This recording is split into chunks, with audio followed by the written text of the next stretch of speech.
Fentanyl. I thought the gram for $30. $30? Gram. Wow! All right, man. This is hidden camera video of a self-proclaimed fentanyl dealer right outside the United States Federal Building in San Francisco. I'm in the Tenderloin District, a neighborhood known for being a little rough around the edges. This area has a lot to be desired. Actually, that's a great way of putting it. It has a lot to be desired. It's wonderful. It is desirable. We should make it amazing. It has amazing potential. It has an amazing history. But something has changed. And let's just say, not for the better. Yeah, man, where we come from, man, you couldn't do this. You couldn't be out here just littering and loitering and throwing on the ground. It's a mess, beyond a mess. It is a cesspool. It's dangerous. It's an immoral place. And when I say immoral, the way it's being run is immoral. People are allowed to die. People are allowed to live in misery, suffer hard, not just suffer for 5 minutes or a day, suffer for weeks and months and years. Journalist and community activist Erica Sandberg, a more than 30-year resident of San Francisco, is right. I see the camera. It's not uncommon to see people shooting up heroin, rock cocaine, crystal meth, and fentanyl. And yes, smoking fentanyl is a thing. In this car, 2 people were literally passed out, also in the shadows of the federal building. I flagged down a San Francisco paramedic who checked on their well-being. He woke them up and determined it wasn't an overdose. They were given a free box of Narcan and information on getting help. Overdoses are common out here. I spent a week in the Tenderloin District looking at what's going on with a fresh set of eyes. You see, I left in 2018 to move to Arizona. The Tenderloin District has had its problems even back then. But in 2021, let's just say it's gotten a lot worse. So in this series, we will take a critical eye of the Tenderloin, my observations and possible solutions, if that's even possible. But why, if it's so bad, then why are people still doing it every day? As another drug dealer makes the transaction behind him. So this is common here. In the ambulance is a guy who was just brought back to life by giving him Narcan. He had OD'd on an opioid, probably fentanyl. And it happens here a lot. This area here is called the shooting gallery. Yeah, it's chaos right now. It is chaos, but, and this is why people ask me all the time, well, why do you stay? Why are you still here, right? Because, number one, I love it. I love San Francisco. And number two, San Francisco's not for lovers. San Francisco is for fighters. It really is. If you enjoy fighting the bad guys, this is the place for you. This is it. You're going to feel so gratified because you know who the bad guys are. We know who they are. They're not wearing masks. They're out in the open. Except in this case, the bad guys appear to be winning. And that is where the problem begins. I have so much more to show you on Gotham by the Bay, so please stay tuned. Each little pack is $30. Damn. It's crazy. I'm in the wrong business, huh? On the northwest corner of Larkin and Turk in San Francisco, you'll find a group of people standing around. I call them the Backpack Brigade. They used to hang out on Dodge Alley, but that now has been cleaned up, so I guess you can say they were literally run out of Dodge. You might find incense burning to keep the alley smelling fresh. Now, on any given day, you will find this crowd often hunkered behind a black construction tarp for privacy. Some selling and some using drugs. It could be anything from crack cocaine, methamphetamines, heroin, or fentanyl. So this is San Francisco, and some people call it Gotham by the Bay. And you know, Gotham is from Batman, where back in the day, everything was lawlessness. So it's ironic that they're selling fentanyl and crack cocaine 25 feet away from the Philip Burton Federal Building in San Francisco. Now, you could place the blame solely on the federal government, or you could throw the blame entirely on the San Francisco Police Department. However, I'd like to spread some of the blame around because some residents actually prefer the drug dealers over the drug users. This man, who has a stay away order from the entire Tenderloin District, was spotted on the 600 block of Eddy Street by SFPD bike cops, and he was arrested.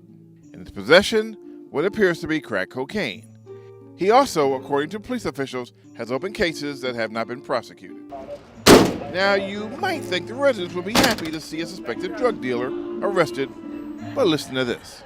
I mean, because really, the dealers, they're just kids. I feel bad for them. They're doing what they have to do to stay alive. They're just kids, and they're not dangerous. It's the junkies and the addicts and the homeless that are dangerous, not the dealers. The resident also believes the minors are basically being groomed to take over the job of selling drugs. Have you noticed any kind of some of the people you picked up with drugs as being minors, being groomed to sell out here? Or are they mostly adults?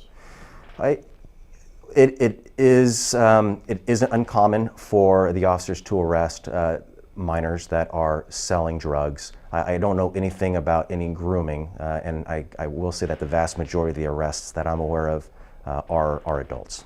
Captain Chris Canning started his police career at the Tenderloin District, and now he heads it. The bulk of the open-air drug sales happen in his district. I do understand that there is a significant number of narcotics enforcement activity. The majority, as I understand it, does happen in the Tenderloin.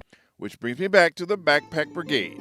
There's a constant exchange of money for drugs, which sometimes gets broken up when a San Francisco police cruiser rolls by, or when a federal police officer rolls up and pushes them away. But just like the ebb and flow of an ocean wave, they soon return.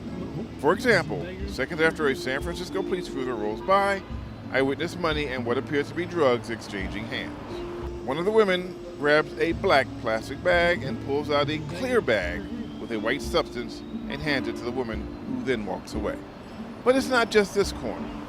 On the other side of the Tenderloin District, in an area known as United Nations Plaza, where more backpack-carrying men and women can usually be spotted heading down the escalator when the police are spotted. Ironically, many of them take BART to travel back and forth with the drugs. This is about a half a pound of fentanyl seized from one backpack, along with heroin and crack cocaine by local law enforcement. But think about that for a minute. People are on BART commuting to their day job, which is being on the corner selling drugs, with a backpack full of one of the most lethal drugs known to man that could kill everyone if somebody decided, hey, yeah, I'm gonna jack this dude for it. Because this is not robbing a marijuana dispensary, going in, you're just gonna steal plants. This is actually physically taking a bag of potent drugs with the possibility of it being released on a train full of innocent people, because it's always the innocent people getting caught up in this. Bay Area Rapid Transit, also known as BART, sent me a detailed statement saying, in part, BART has well-established procedures to handle a wide range of incidents aboard train cars, including the dissemination of unknown powders and potentially dangerous substances. Some people say if you eliminate the demand, you eliminate the need for sellers. Now you're just trying to insert logic. Let me say this. There's absolutely nothing logical about what's going on here, like the phrase harm reduction. Oh yeah, that's next. That being said, it's important to note the federal government just announced they broke up what they call the East Bay Pipeline. People transporting drugs from the East Bay to San Francisco using BART and rideshare vehicles. But for how long?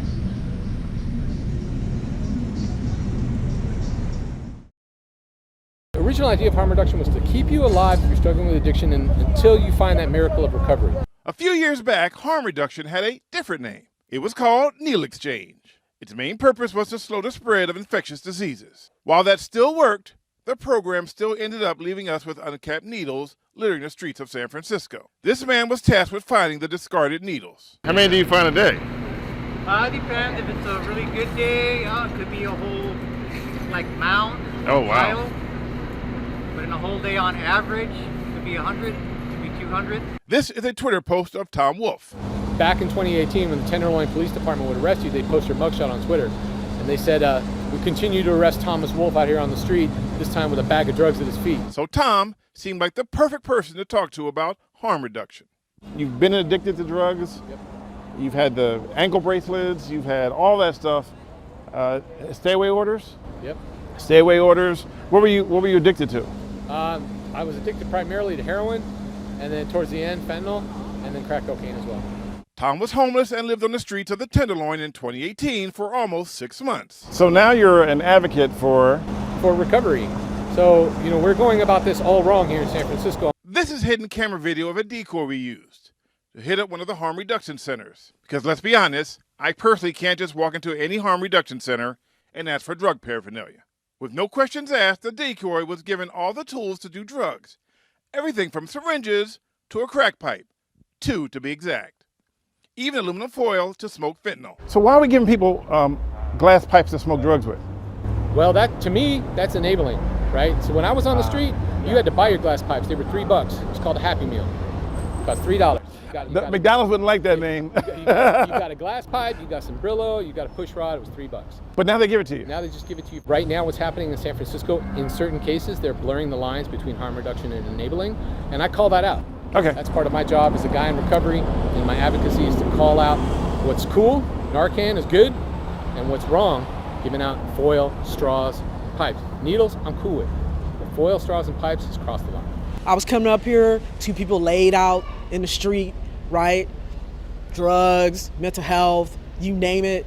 Keep going up further. You see all the tents on the sidewalk, right? What happened to Sit Lie? There are close to 60 nonprofits in San Francisco, and the city divvies out somewhere around $240 million every year. But let me ask you, where are all the people they say that they're giving money to help everyone who's in this situation?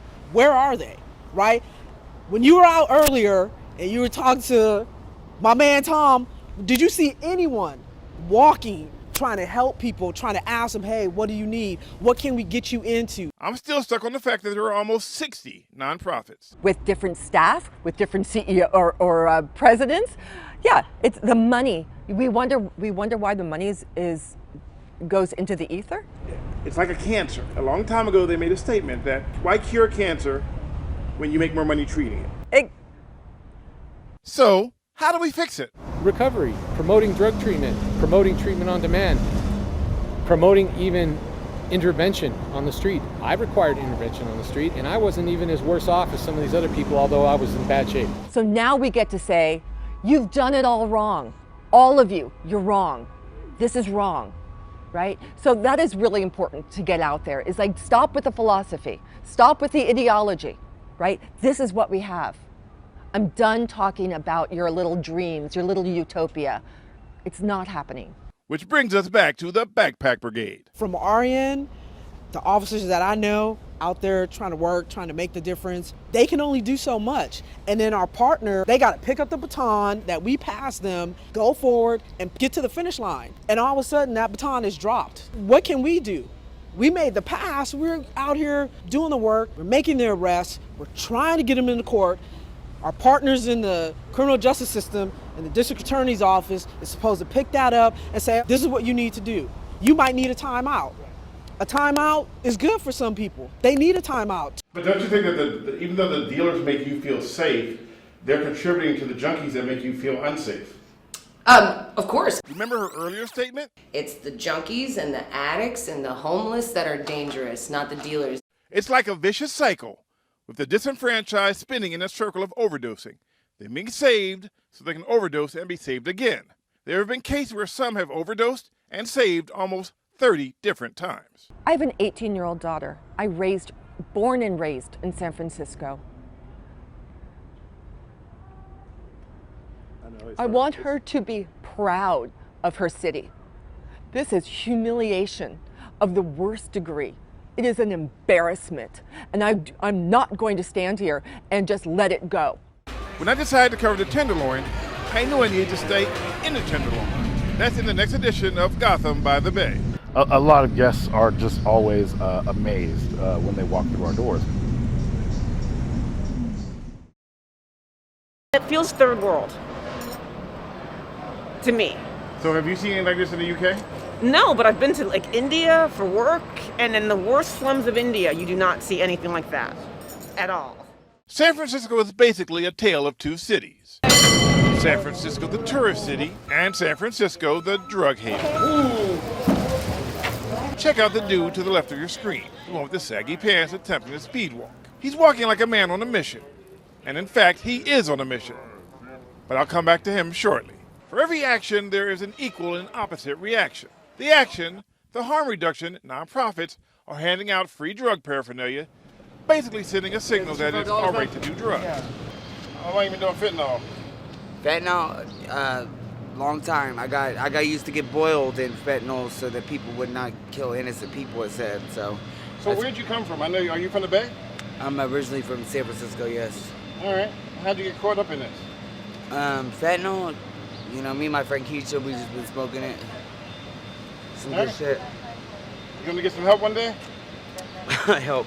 No, I'm good. It's just the medication. It's just the It's medication. Yeah, it's just the medicine. So the drug dealers are making a profit hand over fist. And since the district attorney's office isn't aggressively prosecuting the sellers, it creates a constant circle of human lives on spin cycle that never stops. Need an ambulance? Sure. The reaction?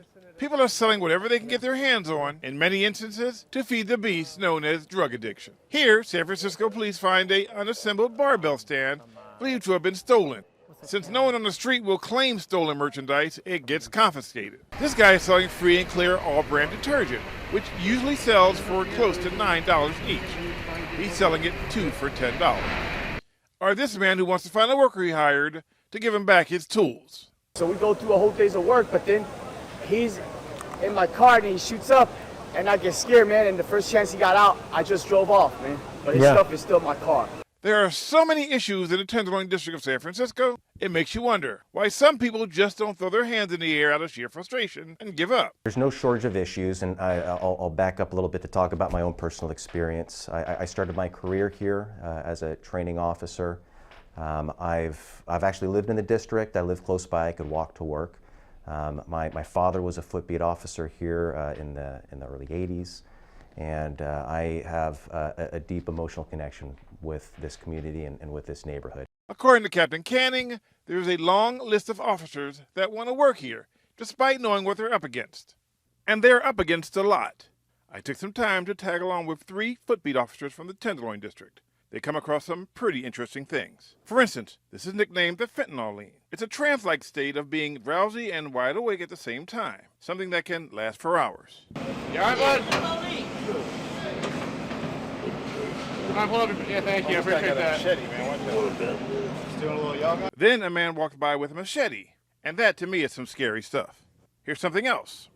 These unattended bags don't appear to belong to anyone. However, watch the guy in the blue. Is it yours? Property. Is it yours? No, it's not abandoned. That's property, bro. Is it yours? It's mine. No, it's mine, bro. Sorry. My bad. My bad. I didn't know there. First he says they're not his bags, then he claims their property. Hey, you that guy on TV, huh? Yeah. Channel 5 or something like that? Channel 4, one of them? A second ago they asked you was it yours and you said no. And then now that it's yours now, you take the right. You an investigator? You an investigator too? I'm gonna ask a question. I gotta ask a question. Good, bro. Have a good day, sir. You have a blessed day, baby. All right. And I hope you and your family okay, all right? That last part is called a veiled threat against my family. When I told people I was coming to San Francisco, they asked me where was I staying, in the Ritz-Carlton? I said, no, I'm staying in the Tenderloin. What I get from people, my God, why are you staying in the Tenderloin? You better watch out for bed bugs. Well, I actually stayed at the Phoenix Hotel, which is right smack in the middle of chaos. A lot of guests are just always amazed when they walk through our doors because we work pretty hard to provide this oasis. It's funny you mentioned the word oasis because the first thing I said to you was, this is like an oasis surrounded by pandemonium. I would agree. I would agree. So literally the tale of 3 cities, not 2. Which brings me back to the man speed walking. He was trying to act natural, so the cops wouldn't realize he was heading over to let the members of the backpack brigade know that the police were en route. Officers were heading over there to disrupt the drug sales and make sure no one was in need of medical attention. We got some little pamphlets here with help, shelter. We'll get all these different numbers right here you can call. All right, homeless support, hot meals. Which is way better than handing out Happy Meals, also known as drug paraphernalia. That being said, Gotham by the Bay is looking with a critical eye to what's going on in the San Francisco Bay Area. She all right? I don't even know her. Hey, miss, you all right? She breathing. A current system that appears to be broken. The reality of this is just so intense that it made my heart sort of race. It made me feel like unsafe, unnerved, unhappy, afraid, sad, like every awful adjective you can feel, because human beings probably shouldn't be, kind of existing the way a lot of folks seem to be existing here. People are now waking up to see what's going on. It's up to you to participate in the change. You can't win if you're sitting on the sideline. So get in there and fight. In San Francisco, Stanley Roberts for Gotham by the Bay.